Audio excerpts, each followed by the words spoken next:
Guys, तैयारी कैसी हो रही है फ्रेंड? टीजीटी पीजीटी हो या कोई भी अदर एग्जाम हो, ये वीडियो बिल्कुल हेल्पफुल आपको रहने वाला है 100%। और काफ़ी रिलेवेंट क्वेश्चंस आपको यहाँ पर मिलते हैं जो किसी ना किसी एग्जाम में काफ़ी बार आ चुके हैं और टीजीटी पीजीटी में भी बहुत बार आ चुके हैं। ऐसे भी क्वेश्चन आपको मिलते हैं, तो बने रहिए मेरे साथ, सब्सक्राइब कर लीजिए चैनल को और जुड़ जाइए ताकि बेहतरीन तैयारी आप लोग, बेहतरीन प्रैक्टिस आप क्वेश्चन आप कर सकें। ठीक है, चलिए देख लेते हैं क्या खास है आज के सेशन में गाइस। और बार बार मैं कहती नहीं हूँ, स्टार्टिंग में ही कह देती हूँ, लाइक और शेयर जरूर कर दीजिएगा वीडियो को अगर आपको अच्छी लगे, और एक कमेंट सेक्शन में कमेंट दे दीजिएगा कि लेवल कैसा लग रहा है और कितना स्कोर आप कर पाते हैं। ठीक है, चलिए स्टार्ट करते हैं बिना देर किए हमारे सेशन को। पहला क्वेश्चन यहाँ पर है, who is the person that appears throughout the wasteland? कौन सा व्यक्ति है जो पूरे वेस्टलैंड में हमको बार बार मतलब पूरे वेस्टलैंड में रहता है, अपीयर होता है वो थ्रू आउट? तो मैरी लैरिश है, टार्सेस है, मैडम सोसोस्ट्रिस है, या फिर थॉमस बैकेट है।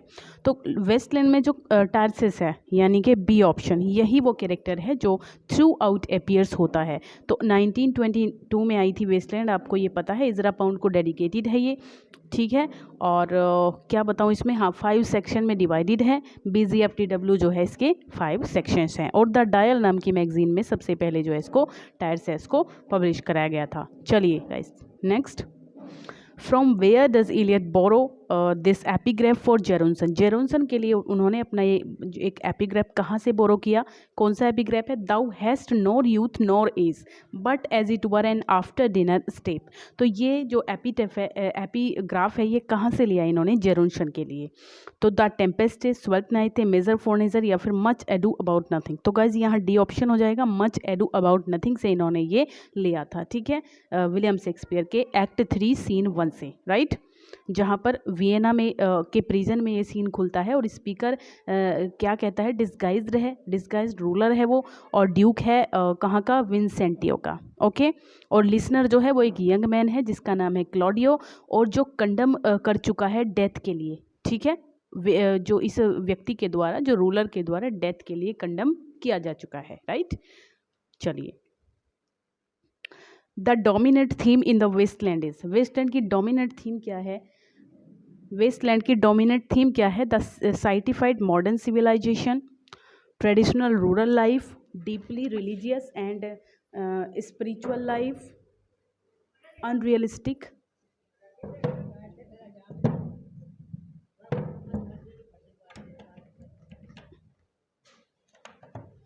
Unrealistic, imaginary life. तो कौन सी इसकी डोमिनेट थीम है वेस्टलैंड की?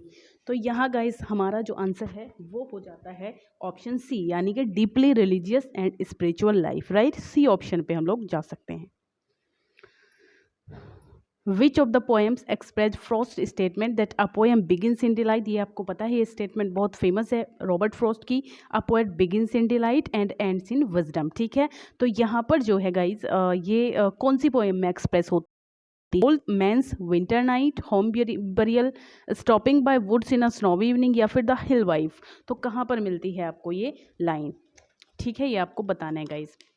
अच्छा, इसका जो आंसर बनेगा वो आपका हो जाता है, आई थिंक इस पे आप लोग जा सकते हैं गाइज, किस पोएम में एक्सप्रेस होता है ये आपको बताना है, राइट। ओके, तो ये आपका हो जाएगा C option, stopping by woods, इसी में मिलती है, इसी में मतलब हमको ये लाइन जो है इसी से रिलेट करती है, इसी में एक्सप्रेस करते हैं हमारे जो रॉबर्ट फ्रॉस्ट हैं। ठीक है, सी ऑप्शन हो जाएगा यहाँ पर। चलिए आगे क्या है हमारे पास। अच्छा, रिटिन जो हुई थी ना ये पोएम 1922 में हुई थी और पब्लिश हुई थी 1923 में। 1923 में पब्लिश हुई थी, 1922 में जो है रिटिन हुई थी, इतना आप जान लीजिए। और इसकी जो राइम स्कीम है वो भी देख लेते हैं क्या है, तो कुछ चीज़ें अगर पता रहें तो अच्छा रहता है। तो इसकी जो राइम स्कीम है वो आपकी हो जाएगी ए, ठीक है, बी ए बी ए, ठीक है, इसके बाद है बी सी बी, ठीक है, फिर है सी डी सी, फिर है डी ई डी। ठीक है, ये इसकी rhyme scheme, A B B C D C D C और डी ई डी। ठीक है, चलिए। अच्छा, इनका जो वो है जो रॉबर्ट फ्रॉस्ट हैं, इनका जन्म और मरण आप बता सकते हैं मुझे? हाँ, तो जन्म जो है 1874 में हुआ था। ठीक है गाइज, एक सेकंड में जरा कुछ काम में लग जाती हूँ। हाँ 1874 में तो ये पैदा हुए थे गाइज, और 1963 में इनकी डेथ हो गई थी। लेट टाइम स्पेन आप याद रखिएगा। In which year did Robert Frost sell his farm, इन्होंने अपना फार्म बेचा न्यू इंग्लैंड में और मूव्ड किया इंग्लैंड को। न्यू इंग्लैंड को नहीं कहते हैं, बल्कि ये अमेरिका में ही एक जो है जगह है, स्टेट है, तो उसको ही न्यू इंग्लैंड कहा गया है। तो वो इंग्लैंड चले गए, इसको अमेरिका में से जो है न्यू इंग्लैंड में अपना फार्म हाउस बेचकर। कब गए थे? तो ये हो जाएगा सी ऑप्शन आपका, ठीक है, सी ऑप्शन हो जाएगा यहाँ पर। तो 1912 में वो चले गए थे। Okay, sold his farm, sold with the family के साथ चले गए थे। कहाँ पर? ग्रेट ब्रिटेन में। ओके, चलिए। Which epithet can not be applied to Robert Frost poetry, कौन सा एपिथेट रॉबर्ट फ्रॉस्ट की पोएट्री में अप्लाई नहीं कर सकते हैं? ड्रामेटिक है, नियो क्लासिकल है, रीजनल है, या फिर कन्वर्सेशनल है? तो यहाँ जो बात करेंगे बी ऑप्शन, नियो क्लासिकल को नहीं कर सकते हैं। बाकी इनकी पोएट्री को हम ड्रामेटिक भी, रीजनल भी और कन्वर्सेशनल भी कह सकते हैं, ठीक है। चलिए। In Paradise Lost which character narrates the story of the making of Eve from a rib in Adam's side, ये आपको पता है कि एडम की साइड में रिब से जो है उसको बनाया गया था ईव को, लेकिन ये बात कौन कहता है, कौन बताता है हमको ये बात? तो गाइज ये जो बात है वो एडम खुद ही बताता है, ठीक है, ये बात एडम खुद ही बताता है। और लाइन जो है 460 480 तक बुक 8th में, ठीक है। चलिए मैं बता दूं आपको, ये बता रहा है आपको बुक, ठीक है, बुक 8 में, ठीक है, बुक 8 की बात करेंगे यहाँ पर। चलिए, पैराडाइज लॉस्ट में, इन पैराडाइज लॉस्ट, अच्छा ये तो हो गया है। Milton's lament for his blindness occurs in, आपको पता है ऑन हिज ब्लाइंडनेस इनकी पोयम है, बट इनका जो ये ऑकर करते हैं अपना लेमेंट अपनी ब्लाइंडनेस पे, वो इस पोयम में नहीं करते हैं, वो दूसरी पोयम में करते हैं। और वो कौन सी है आपकी? द नेटिविटी ऑड है, ठीक है, ऑप्शन डी होगा। द नेटिविटी ऑड में जो है ये कब आई थी आपकी? 1645 में आई थी। इन्हीं में इन्होंने जो है अपनी जो ब्लाइंडनेस है उसको, उसके बारे में बात की है, उस पर दुख प्रकट किया है। Okay, Milton's on his blindness ends with an expression of the poets, किस चीज़ पे एंड होता है? जो ऑन हिज ब्लाइंडनेस है। ये पोयम आपने बहुत अच्छे से पढ़ी है, राइट, 12th में भी थी। तो faith in God's way, questioning for the justice of God, pessimism, resentment of the loss of his talent. तो वो दिखाते हैं कि फेथ इन गॉड्स वे है ना, भगवान जिस तरीके से करते हैं ना वो उनका तरीका सही होता है, हमको उसमें बिल्कुल भी डाउट नहीं रखना चाहिए। तो यही हो जाएगा गाइस। नेक्स्ट क्वेश्चन है हमारे पास, loyalties creeds cross each other. Okay, loyalties creeds cross each other is a dialogue in a play by, तो कौन से प्ले में किसके द्वारा ये डायलॉग है? तो गाइज ये लॉयल्टीज़ का ही डायलॉग है, और ये रेफर मतलब किससे एसोसिएट करता है? हमारे गाल्सवर्दी साहब से। और लॉयल्टीज़ जो कि आया था 1922 में, उसी में हमको ये लाइन मिलती है, ठीक है। चलिए, the theory of reader response criticism is associated with, किससे एसोसिएट होती है the theory of reader response criticism? तो यहाँ जो बात करेंगे डी ऑप्शन, यानी कि स्टैनले फिश हो जाएगा गाइस, ठीक है, स्टैनले फिश हो जाएगा। इसी से जो है रीडर रेस्पॉन्स क्रिटिसिज्म एसोसिएट करता है। और इसमें बात होती है, स्कूल ऑफ लिटरेरी थ्योरी है ये, जो फोकस करता है रीडर पे and their experience of a literary work, है ना, किसी भी लिटरेरी वर्क में पढ़ के जो है उसका जो एक्सपीरियंस उसने गेन किया है। और ये बिगन हुआ था 1960s के करीब, 1960s के करीब ये बिगन हुआ था।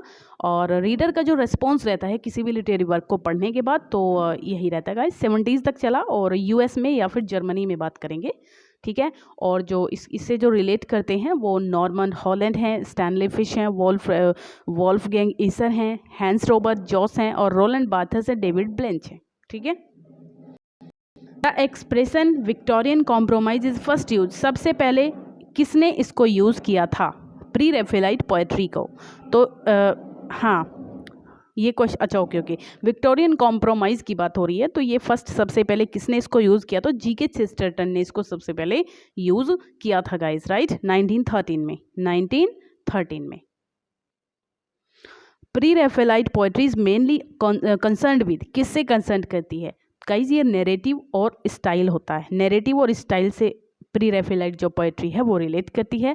और इससे जो 1848 की बात करेंगे, प्री रेफेलाइट ब्रदरहुड, ठीक है, PRB, और 1848 में ये आया था। और उसमें कौन कौन है? विलियम हंट हैं, जॉन एवर्ट मिलियास हैं, और DG रोसेटी, ये तीनों जो हैं इस ग्रुप के अंदर होते हैं।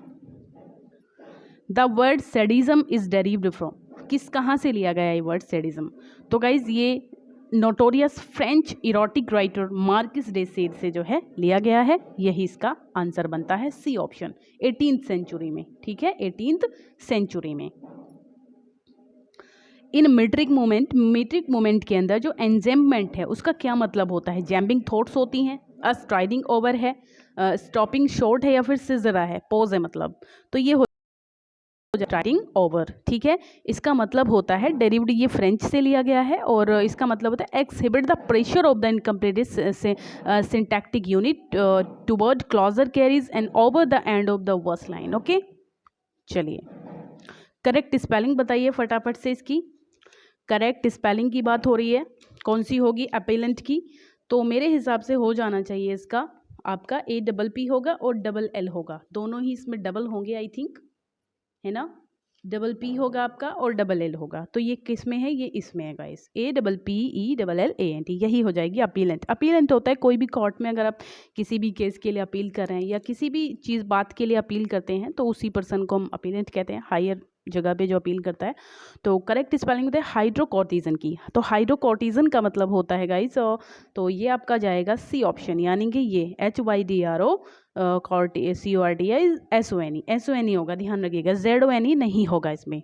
और इसका मतलब होता है इन बायोकेमिस्ट्री में एक स्टेरॉयड हार्मोन होता है, ठीक है, एटर्नल कॉर्टेक्स में, और एक्टिव होता है कार्बोहाइड्रेट एंड प्रोटीन मेटाबॉलिज्म से। ठीक है, चलिए करेक्ट स्पेलिंग बता दीजिए यहाँ पर सफरागेट की। तो सफरागेट की जो ये होती है गाइज, ये आपका बनेगा SUFFRAGETT, SUFF, ये हो जाएगा बी ऑप्शन आई थिंक। ठीक है, बी ऑप्शन हो जाएगा राइट। और इसका जो मतलब होता है वो होता है women advocate of the female suffrage, women advocate of the female suffrage, right, women advocate, ठीक है, ऑफ द फीमेल सफार्ज। पूरा नहीं लिखा जाएगा गाइस। चलिए करेक्ट स्पेलिंग नार्सिसस की बतानी है, तो पहला ही ऑप्शन सही है यहाँ पर, इसकी जो करेक्ट स्पेलिंग है। और इसका मतलब होता है white flower with a cup shaped corona. Okay, a cup shaped corona, जो फ्लावर वाइट फ्लावर होता है, ये इसी को कहते हैं नार्सिसस। तो इनएविटेबल का एंटोनिम बताना है यहाँ पर, इनएविटेबल का एंटोनिम देना है आपको। अच्छा, इनएविटेबल का मतलब क्या होता है पहले तो ये जान लीजिए। तो इनएविटेबल की बात करें तो इसका मीनिंग होता है एक तरीके से इनएविटेबल, ठीक है। इसका जो सर्टेन इनएविटेबल को meaning unable to be avoided, जिसको अवॉइड नहीं कर सकते हम लोग, है ना, जिसको नज़रअंदाज नहीं कर सकते, उसी को हम लोग इनएविटेबल कहते हैं, राइट। तो इसका जो एंटोनिम हो जाएगा वो हो जाएगा अवॉइडेबल, ठीक है। तो बी ऑप्शन पे जाएंगे, सॉरी बी पे नहीं गाइस, सॉरी मैं गलत बोल गई थी, यहाँ सी ऑप्शन पे जाएंगे, यानी कि अनसर्टेन, ठीक है, अनसर्टेन। तो अब अनअवॉइडेबल, तो इसका सीधा अनअवॉइडेबल हो जाएगा, जिसको भी एक ही बात, ये सिनोनिम है इसका, ठीक है। तो अनसर्टेन हो जाएगा यहाँ पर। एलाक्रिटी का बता दीजिए, सिनोनिम एंटोनिम क्या होगा एलाक्रिटी। तो एलाक्रिटी का जो मीनिंग होता है गाइज वो होता है क्या हो जाएगा, चीयरफुल रेडीनेस होता है, चीयरफुल रेडीनेस, है ना, एकदम खुश होके अगर हम किसी चीज़ को स्टार्ट कर रहे हैं, प्रपनेस होता है या फिर विलिंगनेस होता है, ठीक है। लेकिन जो इसका हेजिटेशन क्या हो जाएगा, खुश होके अगर हमसे किसी ने, मान लिया हमसे किसी ने कह दिया कि गाना सुना दो यार, एकदम खुश होके हमने फटाफट से स्टार्ट हो गए, लेकिन एक तरफ हम क्या कर रहे हैं, कोई बोल रहा है सुना दे यार, लेकिन हम सुना ही नहीं रहे हैं ना। कभी कभी बाल नोच रहे हैं, कभी कभी खुजली हो रही है कहीं पे, कभी मतलब इधर उधर देख रहे हैं, तो ये क्या होता है, ये हेजिटेशन होता है। तो यही इसका एंटोनिम हो जाएगा, और एलाक्रिटी हो जाएगा एकदम से विलिंगनेस के साथ जो हम चीज़ करते हैं, ठीक है। तो इजोटेरिक का बता दीजिए गाइस। तो इजोटेरिक का जो मीनिंग है वो होता है सीक्रेट, है ना, इनिशिएटेड या फिर सीक्रेट चीज़ें। तो ये हो जाएगा आपका डी ऑप्शन, अपरेंट, है ना, एकदम से स्पष्ट, अपरेंट हो जाएगा। क्लियर, स्पष्ट होता है, वैसे ये भी ट्रांसपेरेंट होता है, बिल्कुल साफ दिखाई दे, जिसमें से हमको सिंपल बिल्कुल सीधा होता है, लेकिन अपरेंट हो जाएगा इसका जो एंटोनिम है, ठीक है। चलिए guys, bye bye, take care. यही तक का सफ़र था हमारा, और नेक्स्ट वीडियो से आपसे मुलाकात होगी, तब तक के लिए गाइस पढ़ते रहिए, okay, bye bye, take care.